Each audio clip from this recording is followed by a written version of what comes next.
Duwa naman kadurugista sa Bacolod City nga nalakip sa watchlist ng kapulisan ang dako sa bypass operation. Yaring report.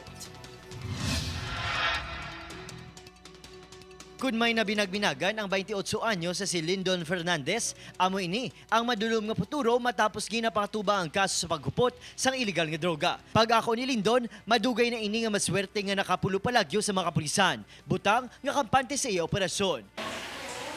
Sure lang mo. Si Fernandez ang nabaklan sang droga sa Barangay 20 Bacolod City. Namala, araman guro dugay mami ko nila na pangita mo. Di ba, amo man naman pa ginapangabuyan. Kaupod siningin pakitkit-rehas ang 22 anyos sa si Rodel Remigio, residente sang Barangay Vista Alegre.